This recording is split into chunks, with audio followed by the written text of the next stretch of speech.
Yeah, that's perfect. Absolutely fine. Romit, Lovely. Great. Yeah, there you go. okay? Can you Okay, hear me? Can everybody else hear okay. us? I can Just hear show you. us a thumbs up. Just show us a thumbs up if everybody else who's joined up can hear us. Yeah, we'll just, can you see the, yeah, that's right. Perfect. So you can see all the guys who are on the screen. Oh, there you go. So they can hear us as well. Perfect. Doc Sujit is saying that he can hear us loud and clear. Rishi? Hi, Girish. Good. Few So friends of we'll mine just give, sitting there. we'll just give them a moment to catch up. I mean, they all populate the chat, so it'll Sure, take about a couple of minutes. Yeah, so that's sure. good. But in the meantime, Rishi, good to have you here, and super to see you in this Thanks. avatar as well. But Yeah, good. Good fun. how have you been handling this situation, and what's happening with golf?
And still play the sport. There's no contact. You can, stay. You can tee off in two balls. Nobody touches the flagstick. Raise the cup so nobody has to take the ball out of the hole. All that stuff can be done better than any other sport, probably. So And this will be hopefully, more helpful to guys who are playing on carts and stuff like that, right? Or will the caddies also be yeah, involved? And I would recommend initially that we don't go with caddies. Unfortunately, although the caddies need the livelihood, but to be very honest, you can't practice social distancing if you're going to use a caddy. Let's be honest. But yeah. if you pull your own trolley like they do in all over the world, or you just drive your own cart and one person per cart, then it's easy. Make twosomes, give 10-minute gaps between tea times. Um that can be done. Don't open the clubhouse, don't open the locker, just have a little, hut near the first tee and let people just register and go play. I think we do all those things, it can be allowed. So, Okay, great. yeah, So there's a lot of things that are being planned, and we'll see what the future has planned for us, the human race, yeah, and really. that's something we can't predict, and it's completely taken us by surprise. This one. I Yeah, mean, I mean, it's I'd never, unprecedented, really. I yeah, mean, I for could this never generation, imagine the world at a standstill. yeah, this generation, it's our world war, really. I mean, fortunately, we've been fortunate that we haven't seen a world war 70 years or whatever it's been, but this is it. I mean, for us, so we have to live through this. History is going to remember it. Let's see how we come out. So anyway, Yeah, with the way we've evolved, I don't think we're ever going to see those kind of wars that we saw in the early 1900s. But definitely, what you just mentioned, that this is definitely the war that is worldwide, and this is World War, yeah, which has been unleashed on us. Yeah. Yeah, yeah. and the enemy is unseen. Yeah, It's going to be crazy. We really don't know how this is going to pan out, especially, golf. My gosh, I mean, there's so many coaches, their caddies, their grounds maintenance staff, their livelihoods. You know, um, there's players out there who just need to make a living. It's tough, very tough. Yeah, I know. We are all part of that same industry, so we all know how bad it's biting us. I mean, it is biting pretty hard, yeah. and and there's no respite. I mean, no let up. It's like a Rottweiler which has got its jaws dug in. You know. Yeah, I can't, and you can't blame the government for being so careful. I think what they're doing is correct, because in India we can't take a chance. I mean, if this thing goes out of control in a country like ours, where the hospital bed ratio and ventilators, ICU, I mean, if they couldn't handle it in the West, where they've got the best medical care, then what's going to happen to India? It could be just crazy, and No, I it's don't think really, it's their call. Yeah, I don't think it's yeah. the government's call at all. I just think life's just gonna Yeah. unfold on us and the government, and we'll just do the best that we can. But I mean, the strictness with which the Indian government is imposing the lockdown is good. I think No. if we started going the US way, where there's still people are getting together, and it's crazy. It's just gone out of control. It's gone out of control. Right. So So yeah, I see a lot we've of seen you questions for a coming up. long time. Yeah, yeah, I know. Yeah, We've seen you for a long time. Digraj has sent out something. He says, yeah, he's in agreement with Rishi, 4 to 5 club formats, which players can carry. The game has to evolve, maybe. yeah, good You idea. know. That's a good idea. Just carry 5 clubs, because Indians are not used to pulling trolleys or carrying bags, unlike what they do in the West. Over there, everybody just slings the bag on their shoulder and off they go.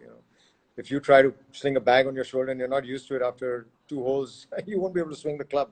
Your shoulder will just freeze up. So people have to get used to that. Yeah. Let's hope the clubs take that view, and try to get on with things. Yeah, and in the meantime, we can actually work on our fitness a bit so that we'll be able to do something like that when we come out of this. You Yeah, know, yeah. so that's a good way to keep fit Hopefully. because we're not getting a daily dose of fitness at all. So the best we can do is to work out in the houses and keep fit and eat well Correct. and sleep well, Correct. you Correct. know.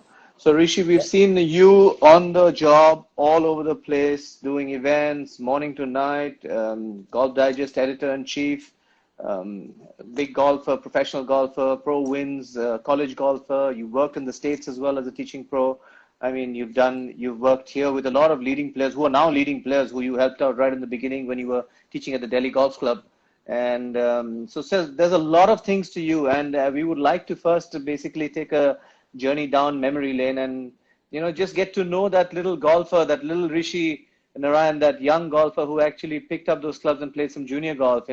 So how did it all start, and how did you come about this game? And if you could just take us through that, and then we'll discuss the various career options that you went. I mean, you went to all the careers and the options that you have for all the other guys and the suggestions that you want to come out with. So over to you, Sure. Rishi. Okay, thanks, Rominda. Thanks for inviting me. I mean, this is fun. It's nice to connect with so many people, and great to see so many people joining in on this. And it's nice to be in touch with people. I think times like this, people get together and talk, and exchange ideas. That's the best we can do. So as you said, how did this whole thing start? I mean, you're right. When we back, now I'm going back to the 70s, guys. So some of you weren't born. Most of you listening in probably weren't born at that time. But junior golf was not a thing, and there were not many kids. We were 11, 12 years old. But really, you have to credit the people. Obviously, my dad for getting me started. I started tagging along on the golf course with him at the Tollygunge Club in Calcutta. And then Tollygunge Club actually encouraged us a lot. We were 3 or 4 young kids the same age, and we were the only 4 little kids playing. And there was a big amateur competition called the Dunlop Cup, which later became the ITC Cup, where it's a 4-man team competition. It was played over 8 days. There were like 700 or 800 people playing. It was it was the biggest thing in Calcutta. And, every team had to be given a name. So when the 4 kids, 11-year-old kids entered a team, sorry, those are my dogs. But we called. So I've got 2 big dogs at home, so you can hear Right, them. right. Anyway, Fantastic. Yeah. so we called ourselves the Short Putts, the team name.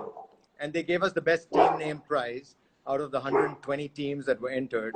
And that was a big encouragement, to come up in front of 500, 800 people and actually, get this prize. The next year, I actually won the best individual net score out of 500 golfers. Anyway, to cut a long story short, the thing that intrigued me, I saw a lot of teenagers at college in St. Xavier's, and all they would do is hang around the canteen, and then they would play golf in the afternoon. And I thought the 3 years of college at St. Xavier's was going to be a complete waste of time. And I kind of figured out by then, by reading golf magazine, that there's a thing called American college golf. And I said, hey, that would be pretty neat. That could be my ticket to miss these 3 years of, being Vela in a canteen and wasting 3 years of my life at St. Xavier's College. So why don't I try and go to America on a golf scholarship? So that was really my driving force, to be honest. At the age of about 14, 15, I said, okay, let me give this my best shot. And I started, working hard. And, at least I'm happy that I never left anything on the table, whether it was, running with weights in my backpack at 5 in the morning around the Maidan in Calcutta with Alan Singh at that time. We used to do that. And we used to, if there was a bund at the club, the next day we would go and sleep at the clubhouse in the bar on the sofa so we could play golf the next day at Tolly, because those were the days when there were a lot of buns and strikes. But there were no coaches. We learned by swinging in front of a mirror, opening golf magazines and golf books, Jack Nicklaus, Golf My Way, etc. But anyway, by the time I was 17, I won the All India Junior, and I even went and played 4 tournaments on the Asian Tour, which at that time, you had people like Scott Simpson, who went on to win the US Open. You had Payne Stewart playing, because there was no Nike Tour. There was no second tour in the US. So all the guys, the best college players who weren't yet on the PGA Tour used to play. And, I was talking to them, and they told me all about college golf in America. Took a couple of, swing sequence, hard printouts, sent them to college coaches all over America. And I got really lucky, got a break, and, got called up on a scholarship to Brigham Young in Utah. And off I went. So that was, that was an amazing break, because they were a top-class college team. We had, 2 or 3 first-team All-Americans on the side, and great facilities. Legendary coach. He was there for 25 years. He's a great guy. And it was hard work. We were in school 4 or 5 hours every morning in classes from 8 to 12. Then we were playing golf from 1 to 6 or 7 in the evening. Then you go back and you cook and do your homework. But that was that was really my driving force. That was my motivation. I never planned to be a golf pro. I just wanted to use golf to give myself an education in the US and skip college in Calcutta. So that was really the motivation. So that was how it all started. And then after I graduated, I worked for a couple of years, as an accountant in the US. And then I said, this is crap. I want to be a pro golfer. So I started playing the mini tours in the winter in Florida, and started teaching in the summer under a top-class coach, and learned a lot from him. Then came back to play the Asian Tour, because I figure the mini tours are a tough place to play. So I played 2 winters in Florida on the mini tour, where you're basically playing for your own prize money. You all pitch in 300 US and then you play. One time I had to pawn my golf set to pay my entry fee. But that's how it was.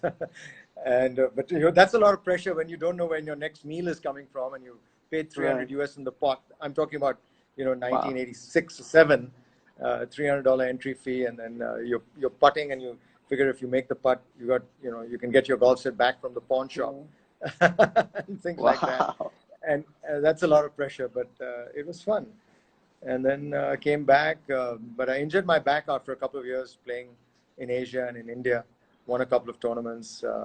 Best finish on the Asian Tour was second at the Sabah Masters in Sabah. In that Malaysia. Was a 200,000 in Malaysia. Yeah, $200,000 tournament. That was my best finish, besides a couple of wins on the domestic circuit.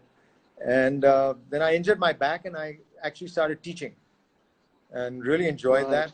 And like you said, I'm happy now that a lot of my students are actually teachers. Karan Bindra, Anitya Chand, Gaurav Diwan, Tarun Sardesai.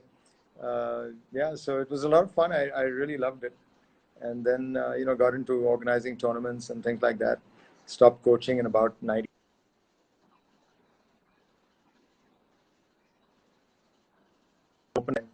You're breaking up. So yeah, You're so breaking. that's and then from there. Your signal's getting a little blotchy over there. So are you close to the Wi-Fi router?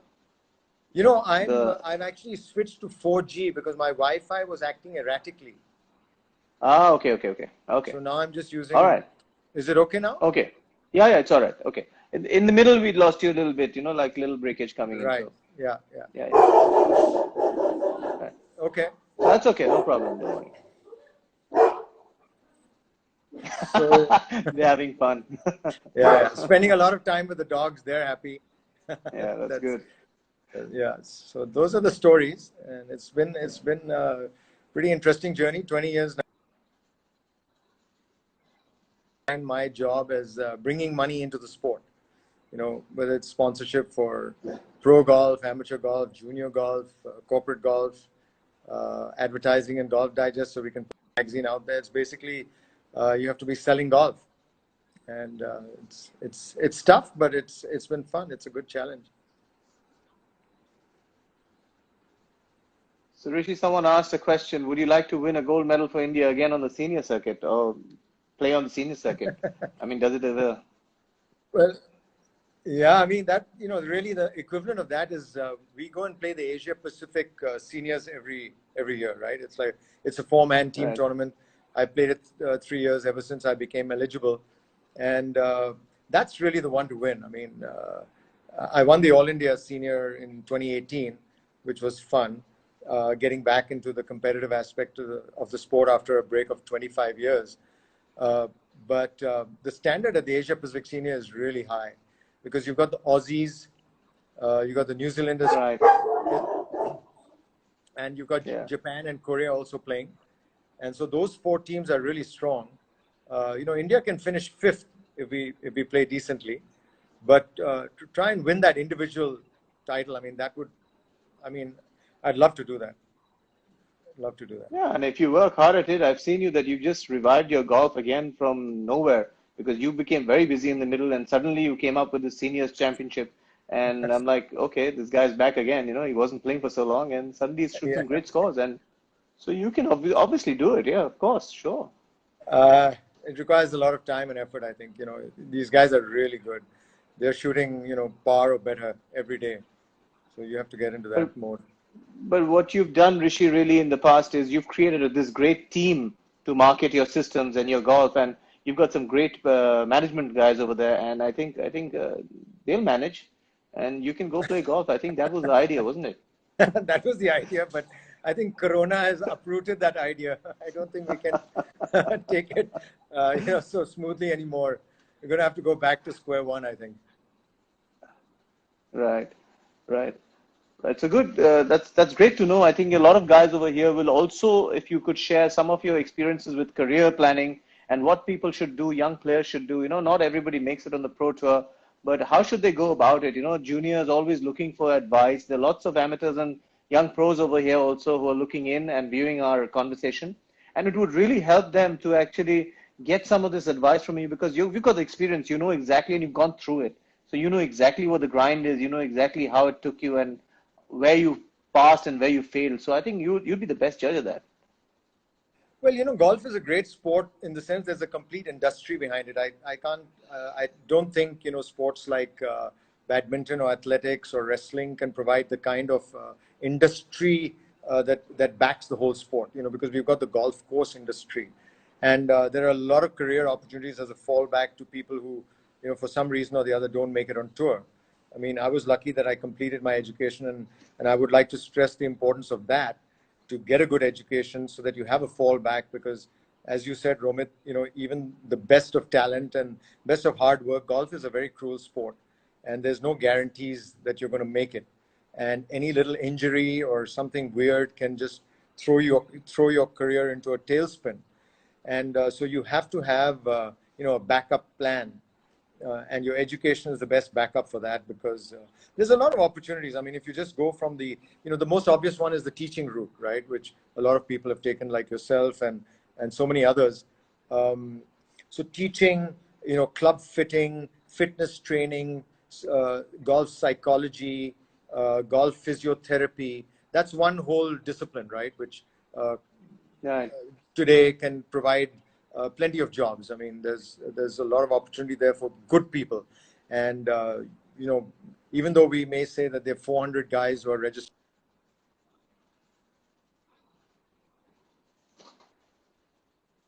there's a lot of demand in this country.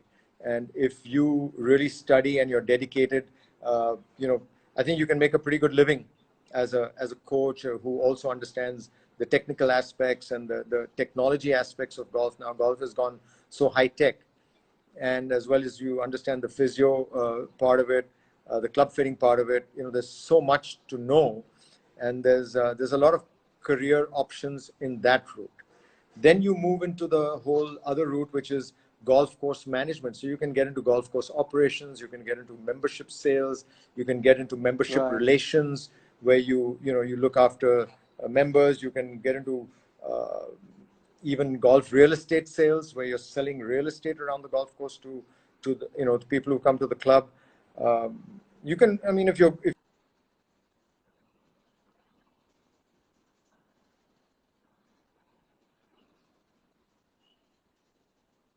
Sorry,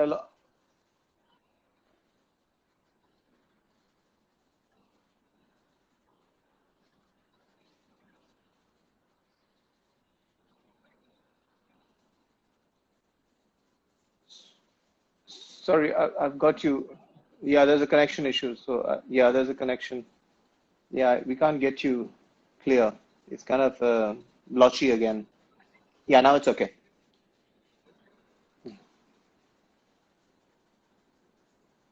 I lost you at globally yeah, again. is it okay now? Is it Your okay voice now? is kind of breaking up, but Rishi, your visual isn't coming through. It's kind of getting a little bit garbled.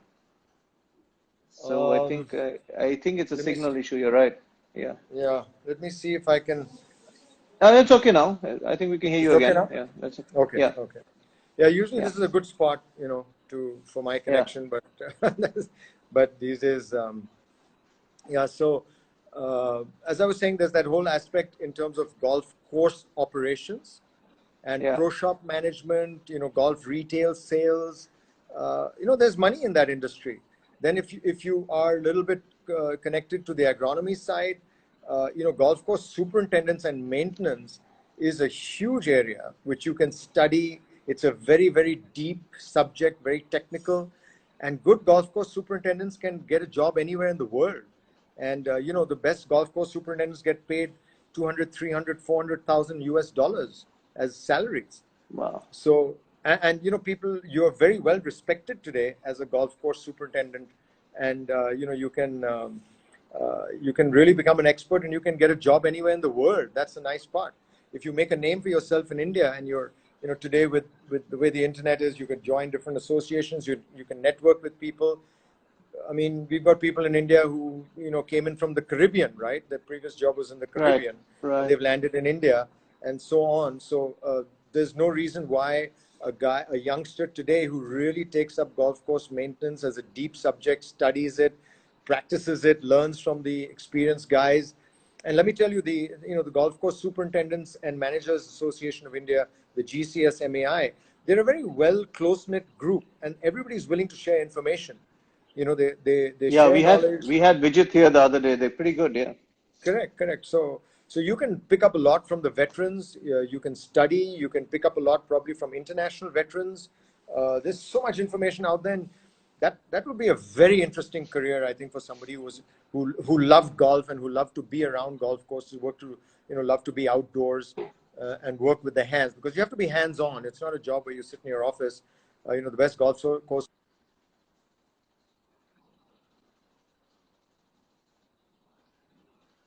job.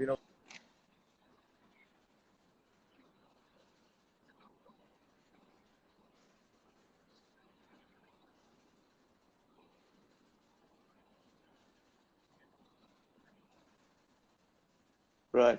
Uh, your voice is, we're getting some messages which say that the voice is not coming across very clear. So I guess it's just breaking up a bit sometimes. But we'll go through it. If it gets a little serious, yeah.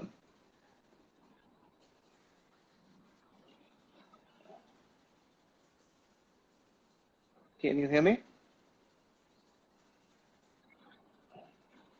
Okay.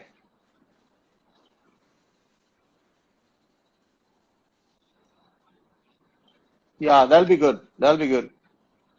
That'll be good. Yeah. Okay. It's a So, little better. It's improving as you go out. Yeah. okay. So, yeah, I was going to say that that's one area. Then the other area of actually, Yeah. Perfect. organizing tournaments. Yeah, good. Yeah. Um, can you guys hear me now? Is everybody being able to hear? Rishi, just give us a thumbs up. If Rishi could just say something and they hear you again. Guys, can you hear me now? Can you hear me now? Yeah, I Is it okay can. now? Yeah, Okay. it sounds good. Yeah. Okay. So, yeah, the other area is, of course, the whole area of running tournaments, which is, obviously my speciality. And I've got a team, as Romit was saying, I've got a great team. I've got 30 people working, and some of them have been with me for 10, 15 years. They're experts at it. But, there's so many opportunities, even, let's say with running, uh, there's 100 junior tournaments going on in the country. There's tournaments going on at the club level.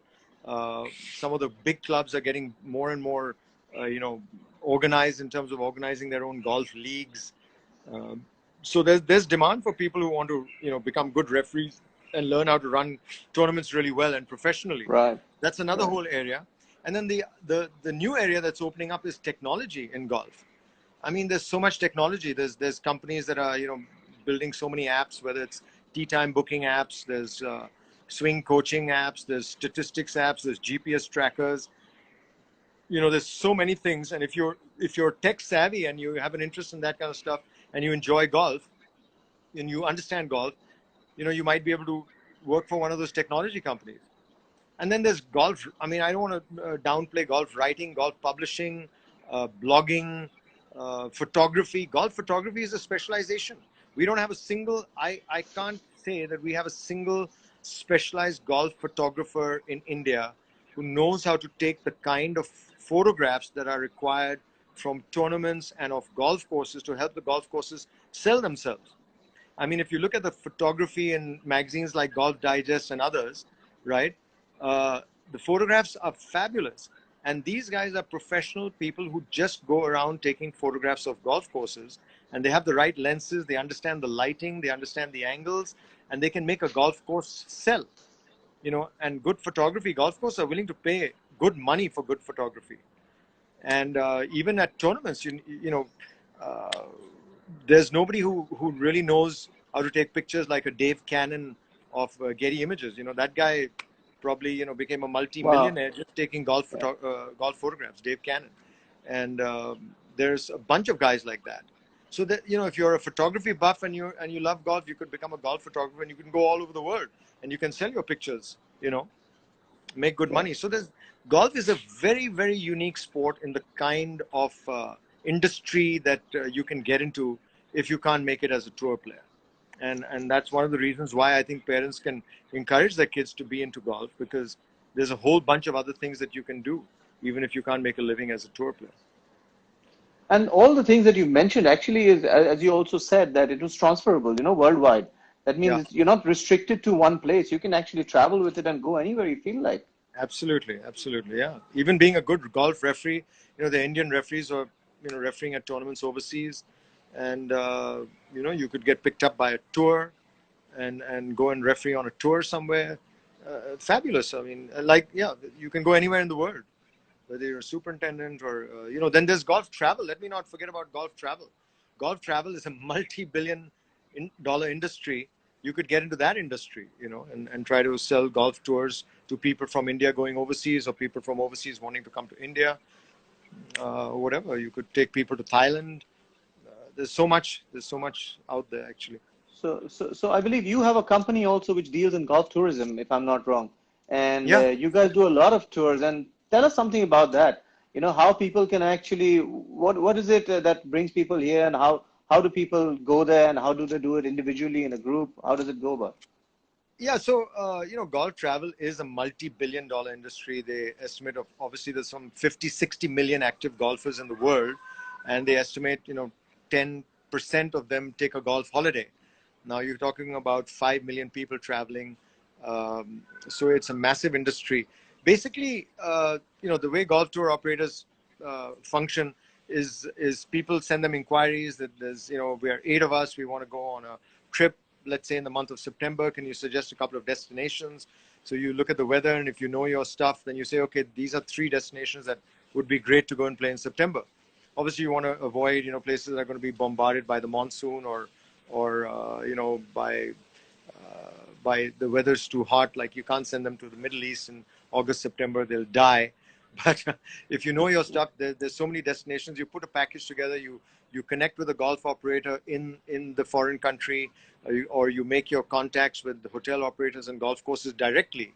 And then you put a package together and put a price together and sell it to these guys. And then, if it's a big enough group, you can accompany them. Otherwise, you have a good coordinator in the country they're going to, who you can trust. And then when they go over there, they hook up with that guy, and that guy organizes everything for them on ground. At the same time, people coming into India is a little tougher sell, to be honest, because there's so many other destinations, and India hasn't done a great job of marketing itself well yet. But that can change, because golfers are always looking for new destinations to go to. And in cities like Delhi and Bangalore, now we have a cluster of 3 or 4 world-class courses. Because that's one thing everybody should know, is that golfers only go where there's a cluster of 3 or 4 world-class courses. They don't go to one city to play one course and then fly to another city to play another course. That's a myth. That's never going to happen. People used to think, they'll come and play 2 rounds in Calcutta and then take a flight to Delhi and play 2 rounds there and take a flight to Bombay. They don't do that. They go to one place and they play 4 or 5 rounds in that one place, and then they want to fly out. So that's how the golf travel works. People who are listening in, people who are listening in actually can pick up a lot of good things from there, because they can actually plan their systems as per your advice. Yeah, and I think we need people in each city who can take care of visiting golfers in their clubs. Like let's say if we were to send a group of golfers from the UK to, say, Chandigarh, instead of me sending somebody from Delhi to Chandigarh to look after these guys, if I had somebody in Chandigarh who could look after them for me, that's what allows you to scale, because then your overheads get lower. And that's how the golf industry functions all over the world. People don't accompany groups when they go on holidays. They have somebody locally who looks after the group. And in countries like Spain and Thailand, of course, the market is so well developed. Yeah. So, and there's some questions also coming in between. Thanks for that. That's a great insight into that world. Well, there is Rishi. Can you discuss the future of golf retail shops, some big brands, etc.? From Praveen. Right. Well, golf retail is a challenge in India, because Indians travel a lot and they tend to go and shop overseas. So I think the main challenge for golf retail is to see how you can add value to the customer with custom fitting, having good salespeople at the shop. I think a good salesperson at the shop is very important. Somebody who's knowledgeable, who can advise golfers what they're going to need. And at the same time, we are submitting papers to the finance ministry to try and lower the duties on golf, but that takes its own time. But I think retail accessories is also a big thing. People buy retail accessories sometimes on an impulse, and you need to have the right kind of stocks, and people buy stuff that they just see it and they buy it. But I think one important thing that all golf courses should do is to ensure that the registration of golfers happen inside the pro shop at the club, because that's what's going to help retail. That's right. And there's too many golf courses where people don't have to go into the shops at all. And I think if every pro shop at a club ensures that every golfer has to visit the pro shop to register for his round, then retail industry will benefit from that. That's a great point. In fact, most of the golf courses we go to in India, that's not the case. I don't really see the case. Only the new ones or the more advanced ones are like that. They understand that retail is a business which is part of their whole sales revenue. But most of the golf courses which are there from the older times don't do that at all, and they've outsourced their retail to someone else, and then there's a disconnect between the club and the retail completely. Correct. So that needs to be sorted. I think every retailer should get together with his club management and and try to tell them it's for the benefit of the club and its Right. players. The pro shop will be better. You know, some of our pro shops are just not up to the mark. But then if the guy is not getting enough sale, if he's not getting enough traffic in his shop, how can he make his pro shop better, right? But if he's getting Yeah. business, then he'll improve his pro shop and it'll be better for everybody in the club. So I think it's the best interest for both to get together and sort this out. You're right. Perfect. Absolutely. That's a great point which came out there. Okay, so there's a person, Arpan Goenka from Calcutta. They said there's a Bengal Golf Association in Calcutta, and you would like Okay. to arrange a good coach. Like me, there are many who want to learn but no good coach. This is at the race course. Right. Well, I think, you know, the NGAI has 400 coaches on their roster. You can connect with the NGAI, send them, send them an email, tell them what you're looking for, tell them, how. I think a good coach is looking for enough students. How are you going to ensure Right. that he has enough business, out there, and that he's got a good facility? Because a good coach wants a good facility where he's going to have enough students to make a living.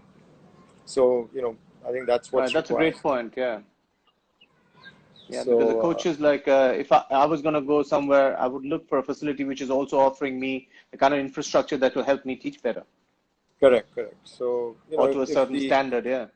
correct. So if the facility or the driving range or the club ensures the coaches, can make a good living, they'll be able to attract good coaches. And, Right. frankly, I just want to make a point here since we're on the subject that some of these clubs that have 15 coaches lined up at the range are just doing a disservice to everybody. I mean, I'm sorry, nothing personal to any of those 15 coaches, but I just think it's a wrong structure. You shouldn't have more than 3 or 4 coaches, even though you're a busy club, or you got to have a head coach and let everybody work in some sort of system. Otherwise, the coaches are, stepping on each other's toes, and each coach is teaching a different system, and a student who goes from one coach to the other gets confused.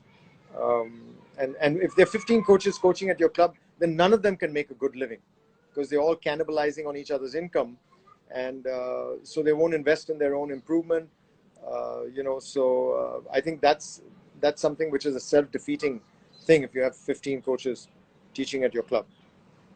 I think the magic word that you said over there, Rishi, which I caught on to, is system. I think that's something which lacks, and a system has never been there in this country. I don't understand. In every other industry, there's always a system, and if you go Yeah, through that system or you follow a system, then everything starts working and falling into its own place. But here, yeah, as you rightly said, there's a haphazard way of teaching. Everybody's doing their own thing. No one knows from one bay to the other what's going on with that grip or that swing technique. So there yeah, is no system which is cohesive amongst the coaches yeah. or the coaches in the club or the management. That's a very big area which needs I, development. And I think it's up to the association of coaches to probably start writing and lobbying and meeting the club management and educating them on this fact of the importance of a system and the importance of setting up a proper structure for instruction at the club. If you go anywhere in Europe or United States, there's a system. It's not just a random free for all where there's 15 guys lined up at the range and you can go to anyone and try to book a lesson. And it's bad for Indian golf. I think it's bad for golfers. It's bad for kids. People get confused. They get frustrated if they're confused and they give up the game. Good coaching is the single biggest magnet for pulling people into the game. I mean, as you know, Romit, I was coaching at the Delhi Golf Club for about 8 years, 350 days a year, 6 a.m. to 6 p.m. And I could see the pull of people coming in because, when we started using video for the first time, that opened up people's eyes. I had taught in the US and I'd come back with a college degree from the US. So it was a different kind of approach to teaching and communicating with golfers. And I would say that the teaching pro is the single biggest factor to grow the game of golf in the country. And we are not doing justice to that teaching pro. And, good quality teaching pros who can not only know the technicals, but have good communication skills, who can motivate people, who can organize junior programs. That's the need of the hour. I think we need 100 of those in the country, and we need to develop that system if we want the game to grow in our country. I'm totally with you, Rishi. I'm a teaching pro myself, and I do all the things that you just mentioned. And you're Yeah, right. I might be the only one on that big range actually sometimes teaching morning to night because there's no one else really with a plan out there. I have that's I have a schedule. I stick to a schedule. I have a development program which goes on person to person. and they all know what time they come, which part of the game we're working on today. So that planning, that delivery, and then we get results as a result of that. And then I Yeah. dabble in junior tours and trying to improve the club fitting, everything which goes along Yeah. that thing. But you're right, we need about 100 of these guys, Yes. unless we have 100 of these guys, or we need a plan to get 100. I mean, okay, Yeah. fine, 100 will reach in time, but we definitely need a plan, and the best thing what has happened in this lockdown, Rishi, I had so much time that I was actually talking to a lot of fellow coaches and guys who are young, like Tarun and lots of other guys, Jajit. I mean, we've been talking a Yeah. lot, and Janan, and we all agree that this is the only way to go forward. And This we is the all key. agree that if this doesn't happen, this is the key. And Amandeep also is on board, and we all been discussing the same thing. And this Yeah. is one thing that's been lacking. And you're right. We at the moment, people actually, instead of coming into golf, get deterred and go out of golf much more than who's coming in, because of that first contact with golf, which is the coach. And if Yeah. the coach is not delivering or exciting the person enough to get into the Yeah. game, we lose more than we actually gain. So Absolutely. I think we have to address that area, yeah, for the growth of the Yeah. game. Yeah. Super. That's the Okay, single there's biggest another key I quick. think we focus on is developing I think more coaches who can deliver the entire package and to educate the clubs on the importance of a system. That right. should be our top focus right now. That is the two most important keys. You're like, okay, now Yeah. next question which comes up is, what would be an appropriate stage to work on your plan B? Should it be taking required education right after class 12, or once a player finds out that his playing career isn't taking off, that he should go into it? I think you have to, right after class 12, you have to get into college. I mean, I would say that, I know there's different views, and kids like Shubhankar have had success without going to college. But my guess is, Romit, maybe or somebody else knows that, I would still say that on the PGA Tours, probably 70 to 80% of the players are coming through with at least 1 or 2 years of college golf behind them, right? And those are the best players in the world. I think if you're not maybe I tell people that you should be amongst the top 3 amateurs in the country by the age of 17. And I'm talking about men. I'm not talking about juniors. I'm talking about you should be like the national champion, or you should have finished in the top 10 in the Asian amateur or something like that, if you think you have a chance of making a good living as a tour pro. I mean, I don't want to sound negative to anybody, but if you want to be realistic, if you're not in the top 3 or 4 players in the country as an amateur, male amateur, by the time you're 17 or 18, the chances of you making it on tour are slim. Therefore, I would say that you should be able to complete your college education right after class 12, keep playing golf. I think you can handle both, especially the way the Indian college system works. And I don't know why more Indian boys are not going to college in America and trying to play college golf in America. I really don't know why. It's a mystery to me, because I did that. I think I was the first Indian player ever to go to America on a college golf scholarship. But I mean, it was the greatest experience of my life. And I think it's just a fantastic thing that can happen to you. Uh, and more kids should do it. But yes, you should continue your education right after class 12. Thanks for that insight, because there are various views on that from different people who are in the golf industry, and that's another positive view which comes out over there. And that's a very strong point of view that you have, and that's an experience, life experience you're actually sharing. So Yeah. that obviously has worked well, and that's something. Case in point is Rishi Narain came out of junior golf, went into college golf, and then came back. Didn't make it in pro golf as he would have liked to, but had a career fallback, and that's you're a living example of this. So I think that's well said, Rishi. Yeah. Uh, Another question coming up from an old friend of yours. Why aren't you teaching, Rishi? You were very good at it. I hope you know who that is. Digraj Singh Marwa. Hi, Diggy. Hi, Diggy. Thanks for that. Yeah, I mean, I have to say that when I was teaching, I really, really enjoyed it. It was tremendously satisfying and motivating, and enjoying, teaching good players, kids, and amateur golfers.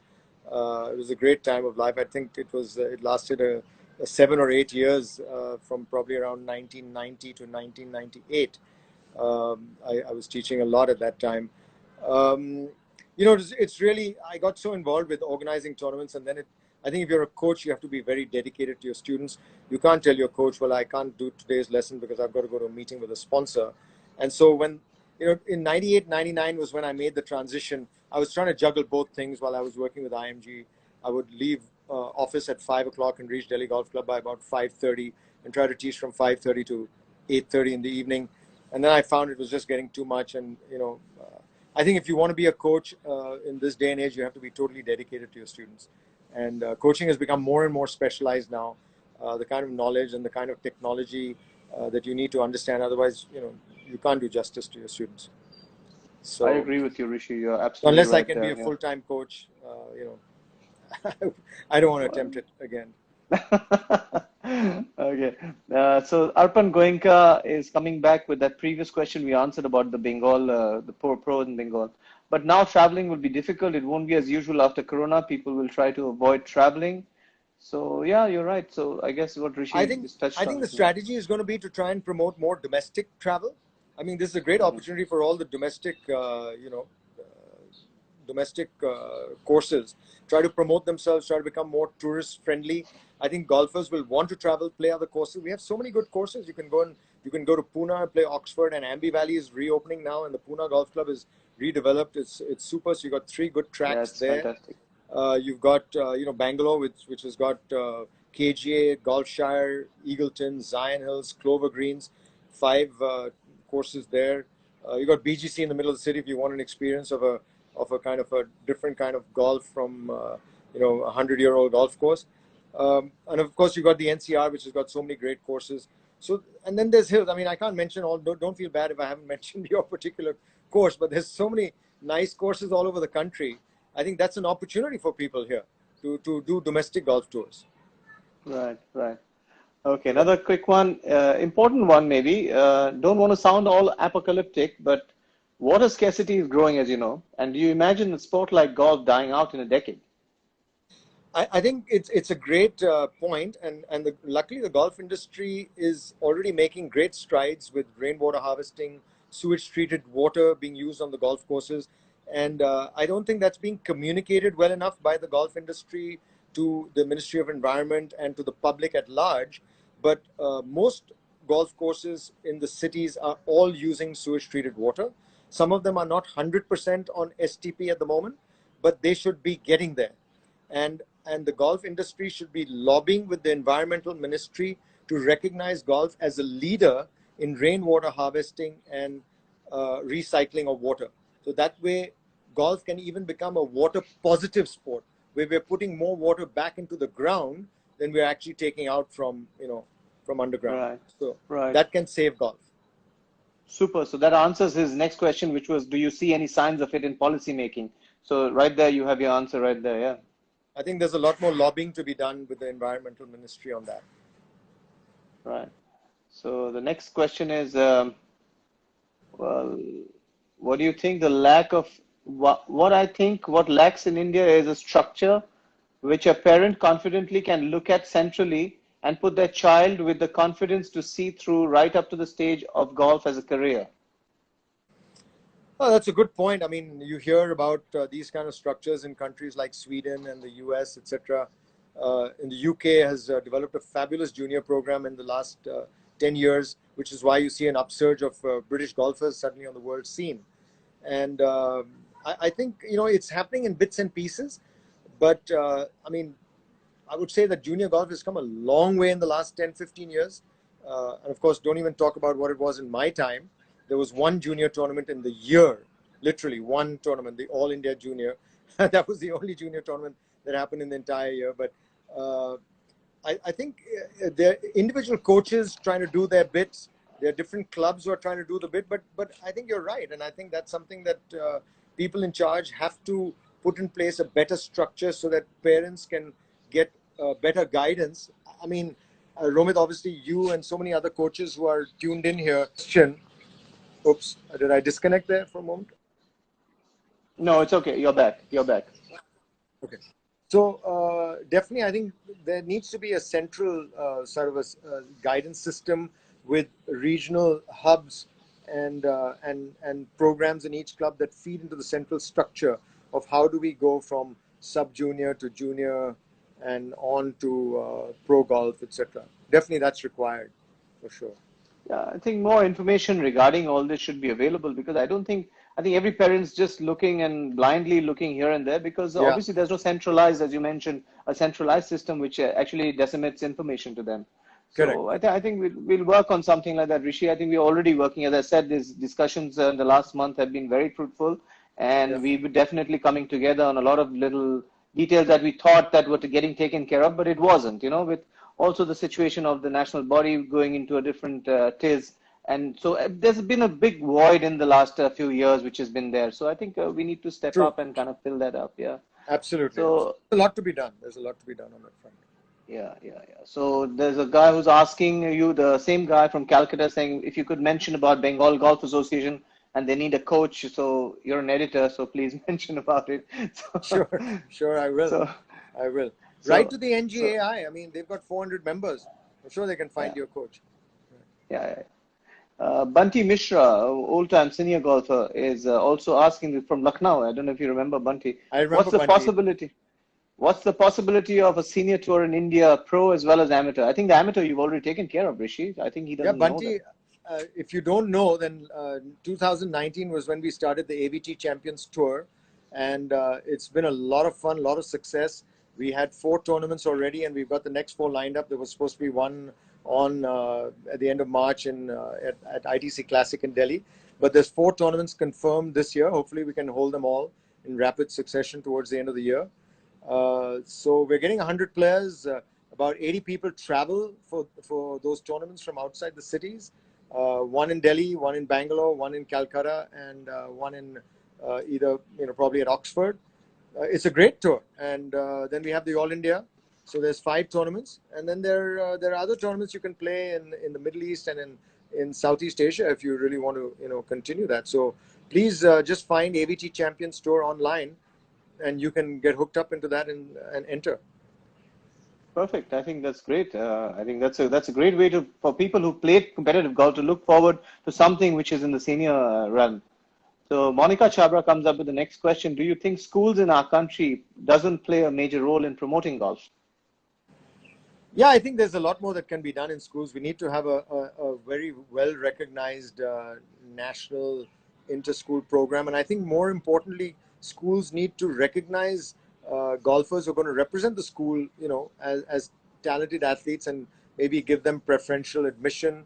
And then at the college level, if you've played for your school and you've represented your country nationally, I hope that colleges are giving, a preference in terms of a sports quota. But yes, I think inter-school golf needs a lot more impetus. It's happening.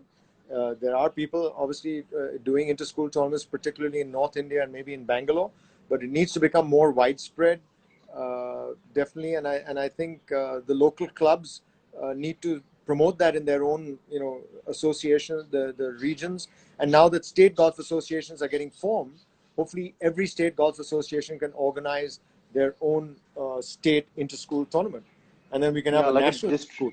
Yeah, because they're coming in with district association and state association. So I think at that Correct. level, I think it'll be a great idea to get them going. Yeah, you're right. Yeah. So that Super. that should definitely So happen. Mr. Sirhoi says that please keep us and the parents in your scheme of things when you do things which you're doing. Okay, good question coming up from a top player in India who's on fire at the moment, Adil Bedi. What are your thoughts on coaches who caddy on tour? On coaches who caddy on tour, I mean, I don't see why not. I mean, if they're so dedicated to their student and they can see that student up close and performing under pressure, there can be no better feedback that a coach can give his student if he's his caddy on a tour event. I mean, that's the real thing. Seeing a kid hit balls on the range and seeing him play in a tournament is a completely different thing. So I think why not? Coaches should caddy on tour. And I can give you a first-hand experience. I just finished caddying about a month back on one of the tours with a student of mine, pro golfer. I've done it before, and it gives me a fantastic insight into what I need to do with that person. Absolutely. And I think me and that my student agreed, and I saw it firsthand. And she said that you've been telling me, and I've been telling you, but we couldn't figure it out. But these 18 holes have actually told you exactly what is going on, and I knew exactly what was going on. Absolutely. I mean, and it couldn't be seen from the outside what was happening Correct. inside. I mean, there Correct. was no way I could walk on the side also and catch it, what was going Yeah. on, because when I gave her a club and what kind of shots she was going to hit, I'm like, what are you doing? And she had, you know, it was a totally different, and suddenly like, oh God, what happened there? You know, is that what we missed out on? It was Yeah. so basic, and Yeah. it's something like that, which was as good as that. So Absolutely. that's a great thing. So I think coaches, I mean, I do a lot of coaching on this thing. I walk with most of my kids on during tournaments, even the Right. junior level, at any level. In fact, I'd like to see them playing. And Yeah. you know, Absolutely. working in the garage is one thing, and seeing the car race out on the racetrack is a completely different experience. And then Correct. I Correct. know which bolt to tighten and which nut to loosen. You know, Yeah. so the Definitely. next question comes up. Yeah, which is better to become a professional golfer, U.S. college golf, or golf in India? Okay. Well, I think if your goal is to become a professional golfer, as I had mentioned a little earlier on this chat, that I definitely recommend U.S. college golf to everybody, just because of the experience, what it does for you, what it makes you as a person. It makes you a stronger person. It makes you more disciplined, makes you more hardworking, gives you some decent education. If you can finish 4 years, uh, nothing like it. Because even if you make it as a successful tour pro, you need a lot of maturity to handle your finances, to handle sponsors, to understand how to communicate, how to behave in a tournament situation. And later in life, you can become a leader in your own field if you've had that 4 year college education, which if you've lacked that, it's going to be tough, especially if for some reason your tour career gets derailed. You need to have that US college education. And if you get into a good Yeah. university, the standard is fantastic. Digraj Singh Marwa also said that an acre, 1 acre of grass is actually generating more oxygen than an acre of rainforest. So that must be a fact which Digraj has dug up. Yeah. And Anit Mehrotra agrees, and Anit Mehrotra from Silver Glades.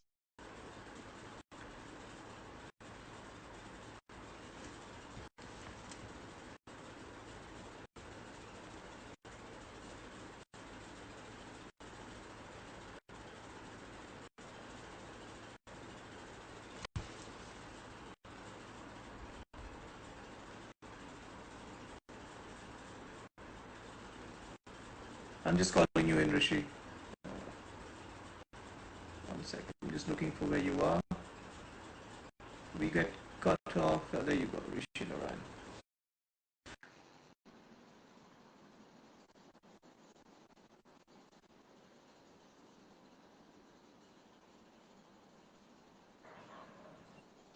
Sorry, we got cut off by Instagram. They have that 1 hour system where they cut off, so we have to Okay. reconnect. So, Okay. Okay. Glad to be back. so where did we leave off? We left off at Yeah. them thanking We you were for a talking. lot of. Yeah, we were talking about the college golf aspect. The only point Yeah. I wanted to add to that, which is important, is that kids going to college golf should be clear about one thing, that the college coaches are managers. Most of them are not coaches. Each player who comes and plays on the college team has their own coach at their home course, and that's their swing coach. The coach on the college team is just your manager. So as long as you've got that clear, that you're not going to go there and get coached by your college coach, you have to find another coach locally who's going to be your swing coach, or you continue with the coach from India or wherever your coach is. That should be very clear going forward. The coaches in college are more like managers. That's right, because most of my guys who go to college golf, actually they have to nominate their coach in the beginning of the season or the beginning of the year, and Right. so then the coach from college calls me up and gives me a shout and says, so and so has recommended you as their coach, so I will be the eyes, and I will tell you from time to time if I need any help on a certain area, but otherwise Correct. you're free to just deal with him or her throughout the system. Correct. Also, Correct. guys, if anybody had asked a question before this in the previous session, because it got cut off, the questions go away with it. So I don't have those questions anymore. So if you missed out, just repost your questions and we'll keep coming back to them. So the next question, which Chetan comes in with Chetan Golf, since you're interacting with most corporates, what has their response been towards golf sponsorship? Could be for pro player sponsorship or tournament sponsorship. So tournament sponsorship, Rishi, I think you're already well aware of. I think a pro player sponsorship would be a more apt area that we could discuss a bit. I want to make a point here. pro sponsorship and player sponsorship, we need to take a long-term view. We need to change some fundamental aspects of how the whole sponsorship value proposition. I think what we all need to do as an industry is educate people to understand the golf terminology. Now, this may sound very silly, but the point is that you can only get people reading about golf or watching it on TV or watching it live now on social media if people understand the terminology. Most 99% of the Indian population doesn't understand what is a par or a bogey or a birdie. When they see a guy is minus 15 after, whatever, 63 holes, they have no idea what that means. They don't know what is a tee. They don't know what is a fairway. So if I was to take a long-term view on how we're going to change the value proposition, see, television is all about viewership, okay? And viewership numbers. If we can get more people watching golf on television and social media now, which has become a great option for getting people to watch golf, which is much cheaper, then we have to increase the viewers. To increase viewers, you have to increase the number of people who understand what's going on. What is it that the players are facing? What are the challenges? What are the slopes on the ground? What is the wind condition? What does it mean to hit a drive 300 meters to a target that's only 20 meters wide, or to carry a lake 200 yards away and stop the ball on a green that's only 30 meters deep? People have to start understanding all that. I'll give you my example why I say this. It's not that only golfers who play golf can watch golf. There are a lot of people who, once they understand what golf is all about and they understand the terminology and scoring, will start following golf, because golf is a beautiful game to watch on TV. I'll tell you, when I went to college in the US, I started watching American football, right? Now, American football is crazy because you've got a guy throwing a ball downfield and there's two guys on the side shoving each other. So it looks absurd. Like, why are these guys pushing each other over here when the ball is 50 meters away? It's got nothing to do with these guys. And then, they move the chains. They have 3 tries or 4 tries to move the ball at 10-yard increments and all that stuff. So before I understood the terminology, I thought American football is just a dumb game and I wouldn't watch it. Then my buddies on the college team started explaining everything to me, explaining the scoring, explaining, what does it mean, what are all the different positions and what is the role of each player on the team and all the strategy involved.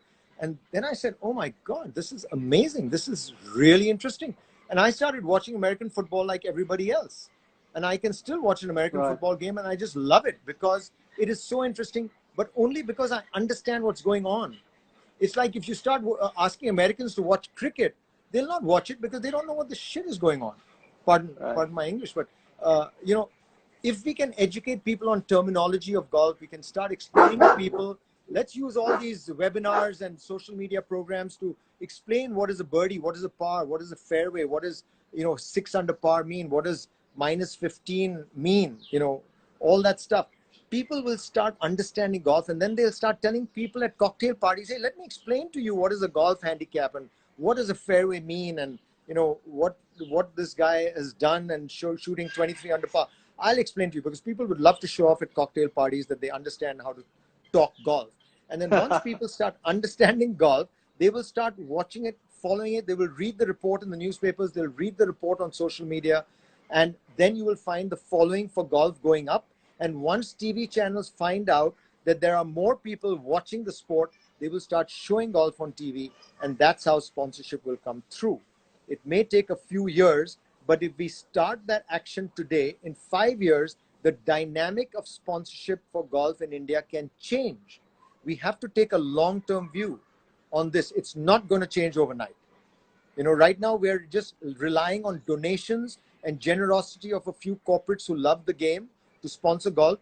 But we cannot survive like that, because people are going to become more value-driven now. Corporates are going to be looking for return on investment more than ever. They will not be able to justify things on the whims and fancies of the CEO, right? So we have to change the dynamics, and the only way is to increase viewership. Only way to increase viewership is to explain the terminology. Great. I think that's a great point when you said we live off donations right now, rather than, golf marketing itself in the right way, and where people find value for for putting their product up in golf. or selling their products through golf, because golf is not viewed. People don't watch golf, and till that time, till that happens, it'll still be a donation. And in times to Absolutely. come, I think the donations are just going to dry up because there's better use of that donation in a lot of other Yeah. places and a lot of human causes. I mean, reasons Correct. for that is not the best, but definitely the donations will go out. And Absolutely. Yeah. so another quick question comes up with this comes from a parent. How can golf be made more affordable to more people? Well, the answer is just public golf courses. To be very honest, courses like Qutub Golf Club in Delhi are the best example. Panchkula in Chandigarh. Uh, if more and more urban planners allot land for developing golf courses in their communities, and the courses are public, they're city owned, that is the only way that golf is going to become more affordable. Private courses just cannot be affordable because it's so expensive for a private developer to build a golf course that he has to charge a lot of money for memberships. He has to sell real estate around his golf course if he's going to make it a viable business proposition. So, I think the Golf Industry Association is trying to lobby with Urban Development Ministry, Ministry of Urban Affairs, and those kind of people to follow the example of the DDA and and try to allot land for golf courses, especially in tier 2 and tier 3 cities. I think that's where we can see the growth because they have land Right. that is still accessible. Right.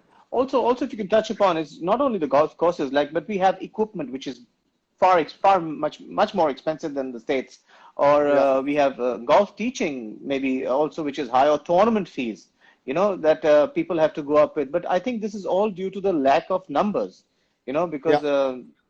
because till the game grows, I mean, it's a two-way street. It can't be one way and not the other way at all. So I guess. I think, like you said, equipment has to become cheaper by, lowering of customs duties. And of course, increasing numbers, because if volumes go up of equipment sales, volumes grow up in India, then equipment can become cheaper because then, retailers can lower margins and import in larger quantities and negotiate better prices from their, from their suppliers in the US. And then the cost of equipment will go down. And it's all about the numbers, and the numbers are going to come from more driving ranges and more public courses. I mean, that's And the since you answer. said numbers, and you're the best person, I think, right now in India to say this, how many golfers do we actually have in India? Uh, that's a good question. I think the consensus is that if you include people who own a golf set, they may have become inactive now. Then there are probably 100,000 people who own golf sets. Some of them may be inactive. I think active, there are probably around 50,000 golfers in India. When I define an active golfer, people who play golf maybe 3 or 4 times at the minimum in a year, I would still call that guy an active golfer. He maybe plays only once every 2 months. The avid golfers are the guys who play once a week or 3 times a month. Those are active, very active golfers. But even if a guy has played golf, once a month or once every 2 months, he'd still count amongst the active golfers, and that's a number of 50,000. But when you compare it to other countries, it's still a very, very low number. Super answer, I think, Rishi. I think that's a lot of in-depth information there, and we're glad to know that there is a number there which is out there, and now 50,000 is something we can work on, and we can improve that for sure. So share your Well, experiences on. Sorry, no, go ahead. you're breaking up. You just share Is your it better now? experiences on. Yeah, it's better now. Share your experiences on junior golf in India and junior golf in other countries and the comparison, basically. Well, I think there are a lot more people who've had a lot more experience. My experience in the recent past has just been brush with, running the Faldo Junior Series for the last 3 years, getting a little feedback from parents. But of course, I see what's going on, and I see the incredible amount of effort that parents and kids are putting into junior golf. And I think that is, in my opinion, the biggest positive that's happening in Indian golf is the amount of interest that parents and kids are taking in pursuing the game and pursuing the game seriously. The number of kids who are traveling overseas for tournaments, traveling all over the tournaments, junior tournaments happening around. Sorry, there was a small break. So, yeah, There probably yeah. at If least you can say that again. at least 100 junior tournaments going on in the country, if not more, right? Every year now, and maybe 100 just in North India. And that is the single biggest positive for the future of the game in the country. But we need to find a way to keep these people engaged. Even if you don't make it as a tour pro, or your kid does not become the national champion, he needs to stay involved in golf. And I feel that, you know, we've lost a whole bunch of juniors who are not playing golf today. You know, the junior program at the Delhi Golf Club, one of the pioneering junior programs, which started in around 1990. So that's been on for, 30 years now, right? So there are a lot of kids who have come through that junior program who today are not active golfers because they can't get a membership at a club.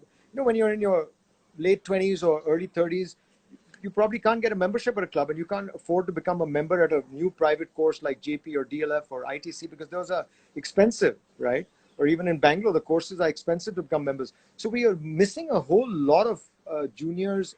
I won't call them juniors. I'm talking about people between the age of 20 and 45. That whole generation, where are they? You know, when you go to a golf club today, most of the people are either over 25 or under 20. I mean, that's my observation. Right? Over 45 or under 20, yeah. Yeah. So where are the people between 20 and 45? They don't have access to golf because they're not getting the memberships. Memberships, you know, take 25 years to come through in the major cities. And you're absolutely right. We need to find a way to get those people. There's probably 20,000 golfers out there between the age of 20 and 45 who don't have access to golf today, but who have played a lot of golf in their junior days. We need to get them back in the system somehow, you know, and right. I think, yeah, that's a strategy that we need to work on. That's another great point which has come out today. You know, the guys who've disappeared from golf, 25 to 45, 20 to 45. Yeah. They've kind of vanished. They're not there. Where are they? You're right. They can't afford golf courses. Golf courses don't give them memberships. I mean, it's a difficult proposition. Now, if you actually say that I was about 30 years old in India and was a great junior golfer, I don't have a club membership. What do I do? Yeah. So maybe clubs need to think about weekday memberships they can introduce.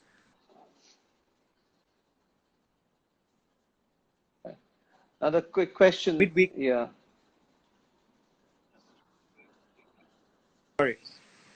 Yeah, midweek. We got that. Yeah, we got that. The midweek annual membership at a favorable rate. Maybe a lot of clubs can introduce a weekday membership at 50,000 rupees a year or something like that, where you can play unlimited golf, and then the guys who are in that 30, you know, around the age of 30, who want still access to golf and are willing to go out once or twice a week on a weekday morning, or in the summer they can go and tee off at 5 o'clock and still play 9 holes.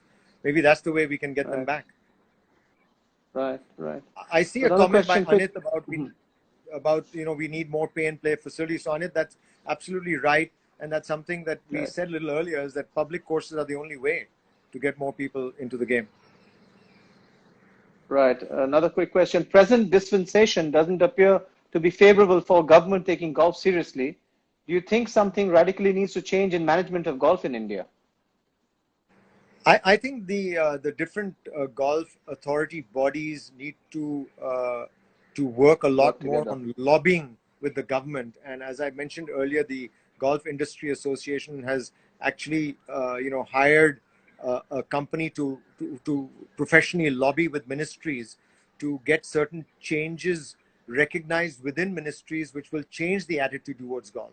We need to educate government bodies. See, when we talk to government bodies, they say, well, nobody's ever told us what you want. How do we know what you want?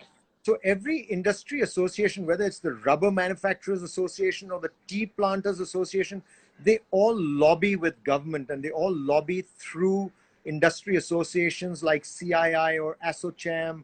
They lobby through these associations to get their points across to the ministry, to submit a white paper to the ministry saying that, look, we want you to do these things for our industry. And only if we take that approach will we find ministries actually taking recognition. Like, the only ministry that has recognized golf today is the tourism ministry. They actually have a golf tourism committee. They have a written golf tourism policy. They have funds to promote golf tourism. So that's the only ministry. But what about the Ministry of Urban Affairs? What about the Ministry of you know, Industrial Production, where we can prove to them that golf actually helps you attract industry and foreign investment into your state, like it did with Toyota in Karnataka. Toyota built a Yeah. factory adjacent to Eagleton because they wanted their executives to have access to golf. Even Kia Motors last year put up a plant just an hour and a half drive away from Golfshire in Bangalore, so that the executives could come down on the weekends and play golf at Golfshire outside Bangalore. So, we need to drive this home. Look at Manesar. It's developed as an industrial hub because the HSIDC built a golf course and ITC built a golf course. There's Karma Lakelands in Manesar. So that's become a hub for Korean and Japanese companies because they have access to golf. So we need to Right. educate ministries of the value of golf to bringing industrial development into their states. Right. Perfect. In fact, one guy just volunteered and said, "Let me know if I'd be keen to do the licensing work." Which is Sumit Singh Bisht. So Okay. Sumit says that if you can contact him to see if you can get any help, if he can So offer any help. yeah, let's connect and figure out, what we can do, because I think we all need to make effort in every state and every city.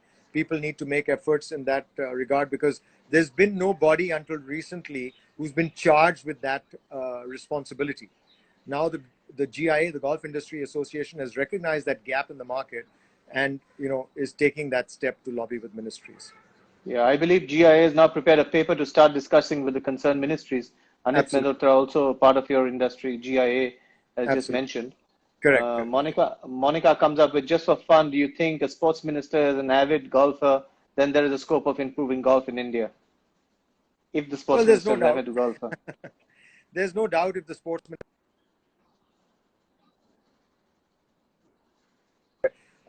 one of our sports ministers who was a sportsman and he has played golf, we had a lot of hope that could change. But the thing is that I think it's up to us as a sports body.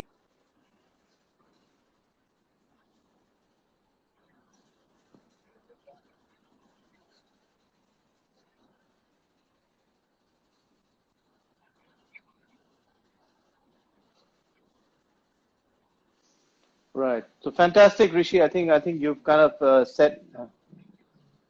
I think you're absolutely right. We have to make this happen. We have to get all the industry associations together. We have to get all the governing, but yeah. So I'm just kind of summarizing that for you. So all the industries, all the associations, all the governing bodies, various tours, I mean, all the stakeholders basically have to start lobbying for this. And that's the Yeah, only way that we can actually make this happen. And as you said, let's make it happen. And I'm sure absolutely. this webinar is going to get, well, this chat is going to get a lot of drive out there. And thank you so much, Rishi. I've taken a lot of your time, but brilliant. This was a fantastic insight into a lot of things which go behind, and also something what players can look forward to if they can't play to the top level throughout the years. Because obviously the sport also has a certain demand out of the physical side, the commitment, the kind of finances that you need to Yeah, keep playing up at the highest level. And if you can't manage sure. that, then there are definitely so many options that Rishi's given. You can become a photographer, you can work at the media level, you can become a journalist, you can become, there's lots of things, a greenskeeper, an architect, golf architect. I mean, there was so many things that you've given.